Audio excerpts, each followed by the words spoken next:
It is good to be home, and I don't know about you, but I'm feeling fired up.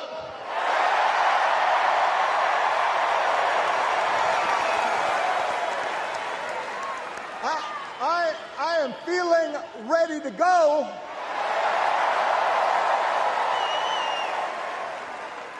Even if I am the only person stupid enough to speak after Michelle Obama.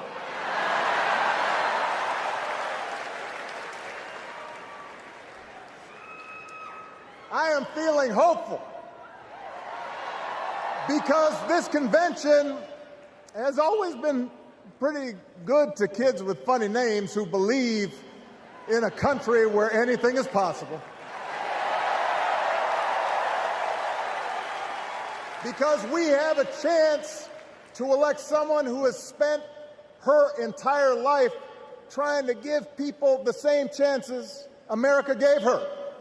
Someone who sees you and hears you and will get up every single day and fight for you. The next president of the United States of America, Kamala Harris.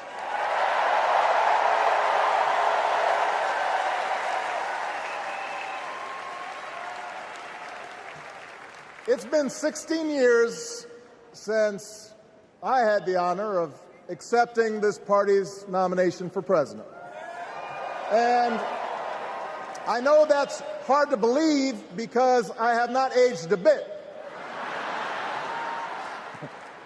But it's true. And looking back, I can say without question that my first big decision as your nominee turned out to be one of my best. And that was asking Joe Biden by my side as vice president.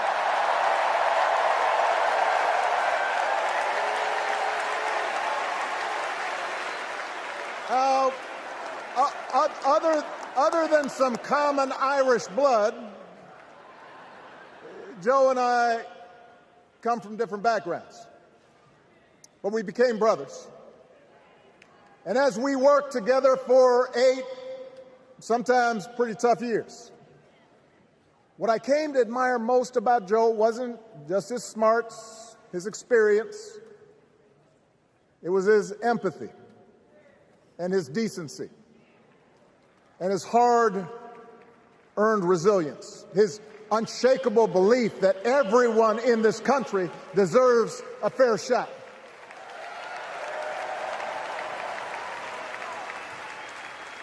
And over the last 4 years, those are the values America has needed most.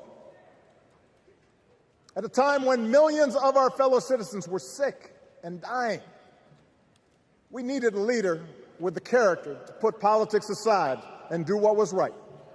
At a time when our economy was reeling, we needed a leader with the determination to drive what would become the world's strongest recovery. 15 million jobs, higher wages, lower health care costs.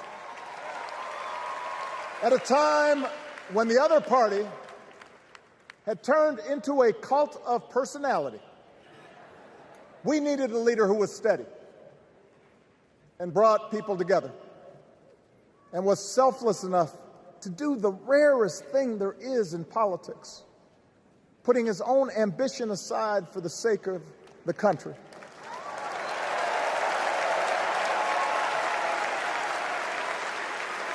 History will remember Joe Biden as an outstanding president who defended democracy at a moment of great danger.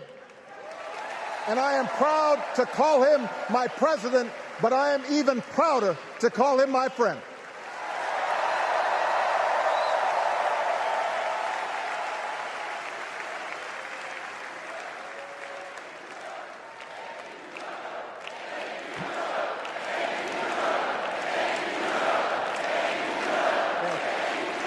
Now, the torch has been passed. Now it is up to all of us to fight for the America we believe in. And make no mistake, it will be a fight. for all the incredible energy we've been able to generate over the last few weeks, for all the rallies and the memes. This will still be a tight race in a closely divided country. A country where too many Americans are still struggling. Where a lot of Americans don't believe government can help. And as we gather here tonight, the people who will decide this election are asking a very simple question. Who will fight for me? Who's thinking about my future, about my children's future, about our future together? One thing is for certain, Donald Trump is not losing sleep over that question.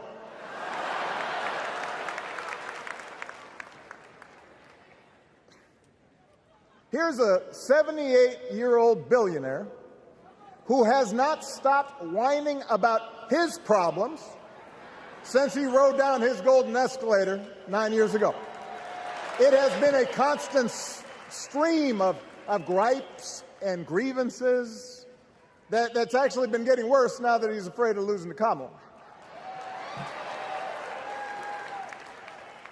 There's the childish nicknames, the crazy conspiracy theories, this weird obsession with crowd sizes.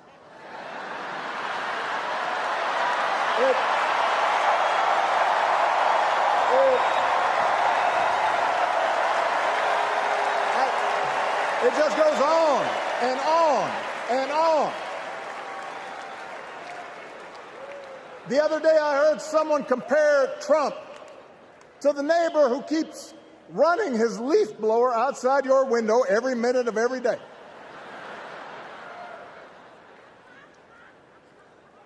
Now, from a neighbor, that's exhausting. From a president,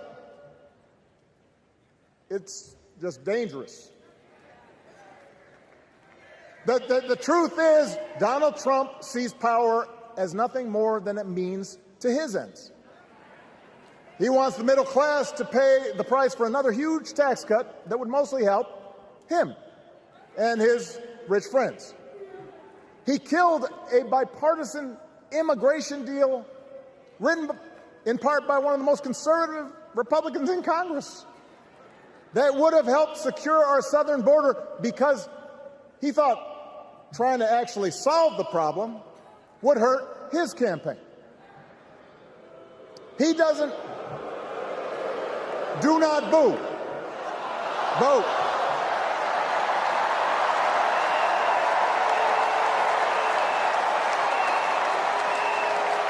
He doesn't seem to care if more women lose their reproductive freedom, since it won't affect his life. And most of all, Donald Trump wants us to think that this country is hopelessly divided between us and them, between the real Americans, who of course support him, and the outsiders who don't. And he wants you to think that you'll be richer and safer if you will just give him the power to put those other people back in their place. It is one of the oldest tricks in politics, from a guy whose act has, let's face it, gotten pretty stale. We do not need 4 more years of bluster and bumbling and chaos. We have seen that movie before, and we all know that the sequel is usually worse.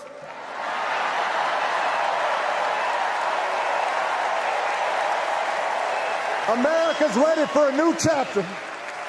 America's ready for a better story. We are ready for a President Kamala Harris.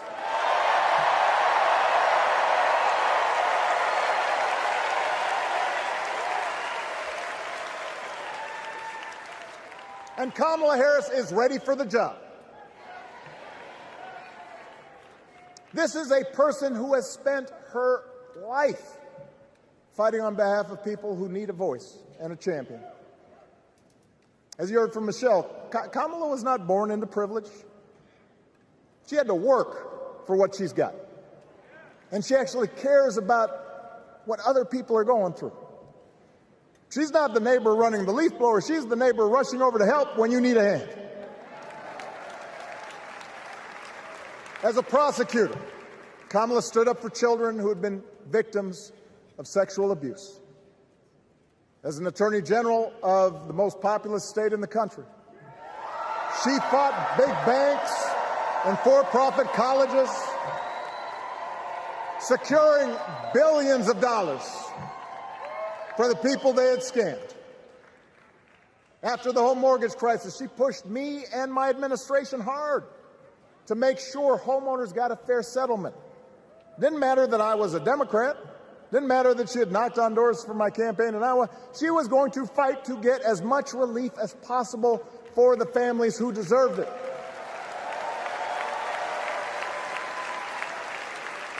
As vice president, she helped take on the drug companies to cap the cost of insulin, lower the cost of health care, give families with kids a tax cut. And she is running for president with real plans to lower costs even more and protect Medicare and Medicaid and sign a law to guarantee every woman's right to make her own health care decisions.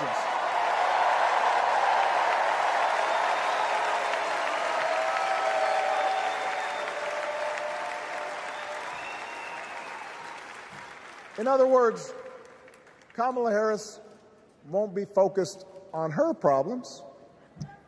She'll be focused on yours. As president, she won't just cater to her own supporters and punish those who refuse to kiss the ring or bend the knee. She'll work on behalf of every American. That's who Kamala is. And in the White House, she will have an outstanding partner in Governor Tim Walz.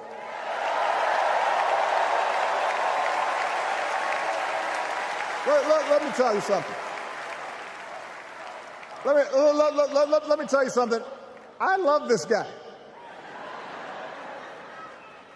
Tim is the kind of person who should be in politics.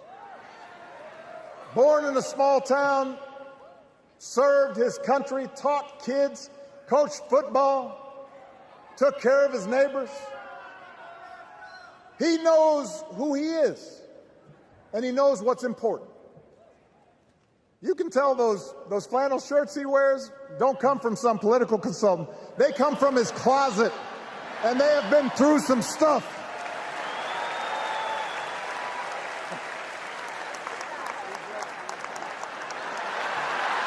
They have been through some stuff.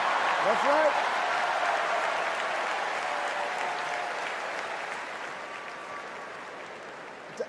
Together, Kamala and Tim have kept faith with America's central story. A story that says we are all created equal. All of us endowed with certain inalienable rights, that everyone deserves a chance, that even when we don't agree with each other, we can find a way to live with each other. That's Kamala's vision. That's Tim's vision. That's the Democratic Party's vision. And our job over the next 11 weeks is to convince as many people as possible to vote for that vision. Now, it won't be easy. The other side knows it's easier to play on people's fears and cynicism, always has been. They will tell you that government is inherently corrupt, that sacrifice and generosity are for suckers. And since the game is rigged, it's okay to take what you want and just look after your own. That's the easy path. We have a different task. Our job is to convince people that democracy can actually deliver. And in doing that, we can't just point to what we've already accomplished. We can't just rely on the ideas of the past. We need to chart a new way forward to meet the challenges of today. And Kamala understands this. She knows, for example, that if we want to make it easier for more young people to buy a home, we need to build more units and clear away some of the outdated laws and regulations that made it harder to build homes for working people in this country. That is a priority, and she's put out a bold new plan to do just that.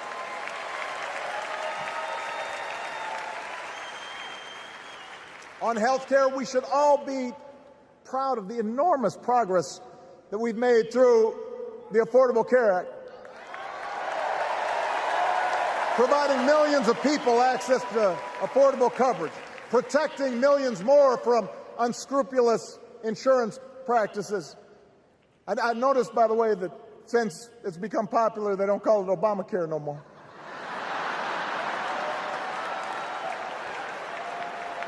But Kamala knows we can't stop there, which is why she'll keep working to limit out-of-pocket costs. Kamala knows that if we want to help people get ahead, we need to put a college degree within reach of more Americans. But she also knows college shouldn't be the only ticket to the middle class. We need to follow the lead of governors like Tim Walz, who said, if you've got the skills and the drive, you shouldn't need a degree to work for state government. And in this new economy, we need a president who actually cares about the millions of people all across this country who wake up every single day to do the essential, often thankless work, to care for our sick, to clean our streets, to deliver our packages. We need a president who will stand up for their right to bargain for better wages and working conditions. And Kamala will be that president.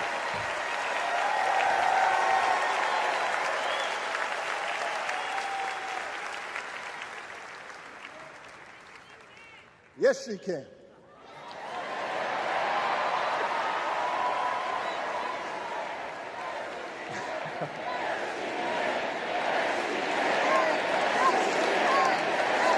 Yes, she can.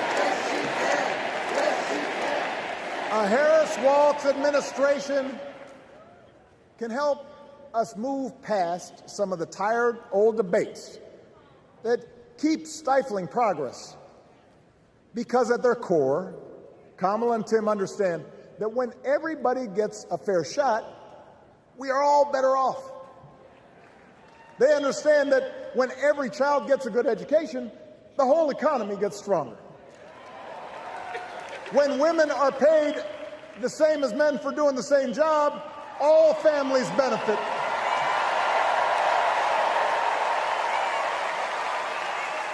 They understand that we can secure our borders without tearing kids away from their parents, just like we can keep our streets safe while also building trust between law enforcement and the communities they serve and eliminating bias.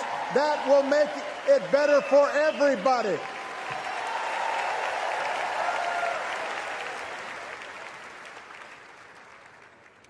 Donald Trump and his well-heeled donors, they don't see the world that way. For them, one group's gains is necessarily another group's loss. For them, freedom means that the powerful can do pretty much what they please, whether it's fire workers trying to organize a union, or put poison in our rivers, or avoid paying taxes like everybody else has to do. Well, we have a broader idea of freedom. We believe in the freedom to provide for your family if you're willing to work hard. The freedom to breathe clean air and drink clean water and send your kids to school without worrying if they'll come home. We believe that true freedom gives each of us the right to make decisions about our own life, how we worship, what our family looks like, how many kids we have, who we marry, And we believe that freedom requires us to recognize that other people have the freedom to make choices that are different than ours. That's okay.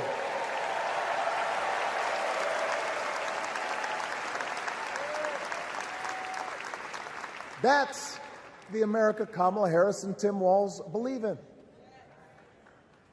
An America where we, the people, includes everyone.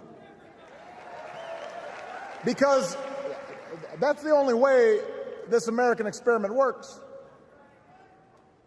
And despite what our politics might suggest, I think most Americans understand that.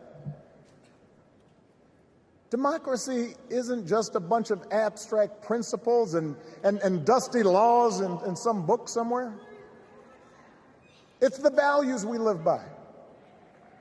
It's the way we treat each other, including those who don't look like us, or pray like us, or see the world exactly like we do.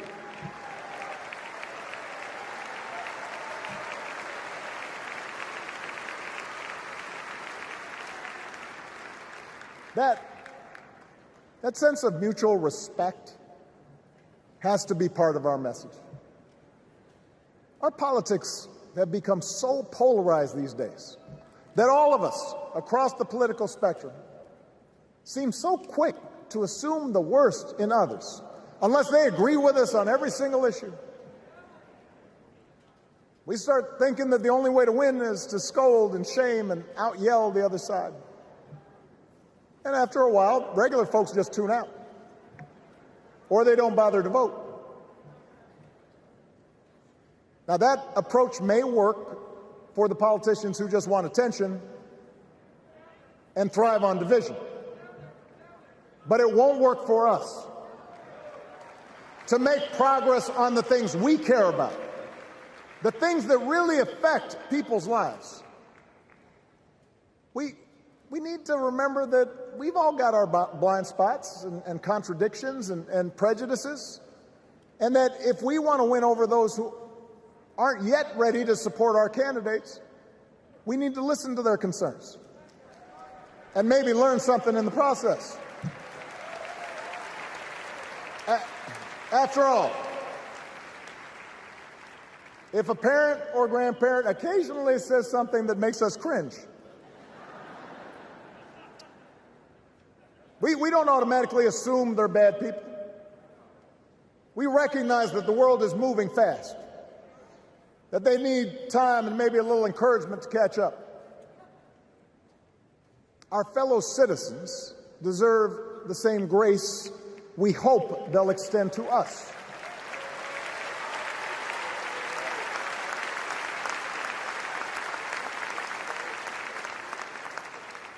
That's how we can build a true democratic majority, one that can get things done. And by the way, that does not just matter to the people in this country. The rest of the world is watching to see if we can actually pull this off.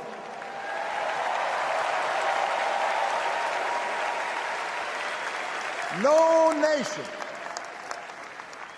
no society has ever tried to build a democracy as big and as diverse as ours before.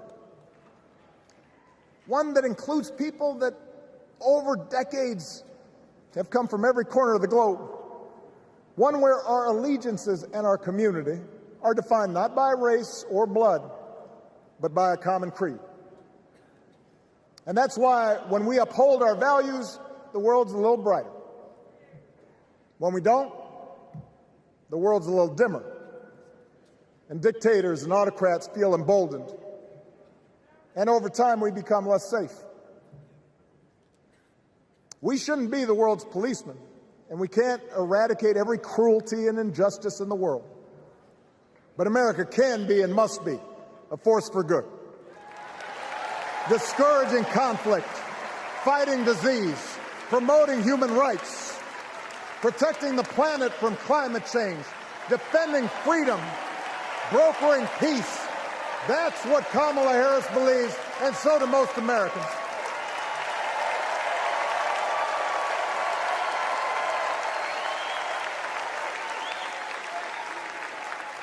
Uh,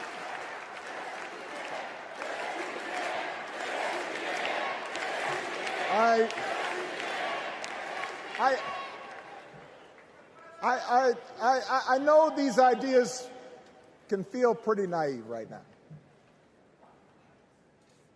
We live in a time of such confusion and rancor, with a culture that puts a premium on things that don't last. Money, fame, status, likes. We chase the approval of strangers on our phones. We build all manner of walls and fences around ourselves, and then we wonder why we feel so alone. We don't trust each other as much because we don't take the time to know each other. And in that space between us, politicians and algorithms teach us to caricature each other and troll each other and fear each other. But here's the good news, Chicago. All across America, in big cities and small towns, away from all the noise, the ties that bind us together are still there. We still coach Little League and look out for our elderly neighbors. We still feed the hungry in churches and mosques and synagogues and temples. We share the same pride when our Olympic athletes compete for the gold. Because the vast majority of us do not want to live in a country that's bitter and divided. We want something better. We want to be better. And the joy and the excitement that we're seeing around this campaign tells us we're not alone. You know, I've spent a lot of time thinking about these past few months because, as Michelle mentioned, this summer we lost her mom, Ms. Marion Robinson. And I don't know that anybody has ever loved their mother-in-law any more than I love mine. Mostly it's because she was funny and wise and the least pretentious person I knew. That, and she always defended me with Michelle when I messed up. I'd hide behind her.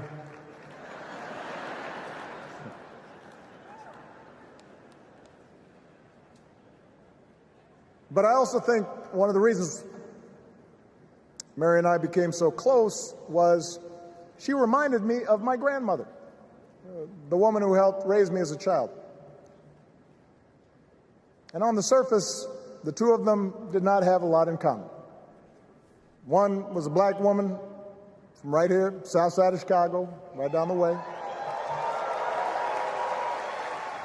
Went to Englewood High School. The other was a little old white lady born in a tiny town called Peru, Kansas. Now, I know there aren't that many people from Peru.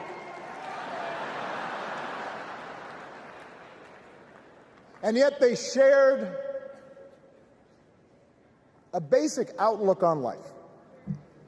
They were strong, smart, resourceful women, full of common sense, who, regardless of the barriers they encountered, and women growing up in the 40s and 50s and 60s, they encountered barriers. They still went about their business without fuss or complaint and provided an unshakable foundation of love for their children and their grandchildren. In that sense, they both represented an entire generation of working people who, through war and depression, discrimination and limited opportunity, helped build this country.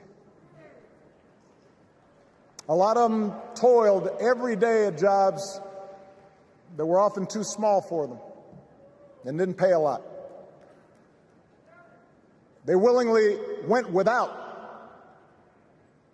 just to keep a roof over the families' heads, just to give their children something better. But they knew what was true. They knew what mattered. Things like honesty and integrity, kindness and hard work. They weren't impressed with braggarts or bullies. They didn't think putting other people down lifted you up or made you strong. They didn't spend a lot of time obsessing about what they didn't have. Instead, they appreciated what they did. They found pleasure in simple things. A card game with friends, a good meal, and laughter around the kitchen table. Helping others.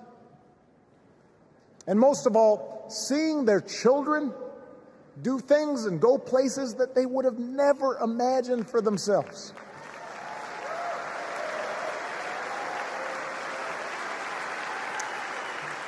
Whether you are a Democrat or a Republican or somewhere in between, we have all had people like that in our lives. People like Kamala's parents, who crossed oceans because they believed in the promise of America. People like Tim's parents, who taught him about the importance of service. Good, hard-working people who weren't famous or powerful, but who managed in countless ways to leave this country just a little bit better than they found it. As much as any policy or program, I believe that's what we yearn for. A return to an America where we work together and look out for each other. A restoration of what Lincoln called, on the eve of Civil War, our bonds of affection. An America that taps what he called the better angels of our nature. That is what this election is about. And I believe that's why, if we each do our part over the next 77 days, if we knock on doors, if we make phone calls, if we talk to our friends, if we listen to our neighbors, if we work like we've never worked before, if we hold firm to our convictions, we will elect Kamala Harris as the next President of the United States, and Tim Walz as the next Vice President of the United States. We will elect leaders up and down the ballot who will fight for the hopeful, forward-looking America we all believe in, and together we too will build a country that is more secure and more just, more equal, and more free. So let's get to work. God bless you, and God bless the United States of America.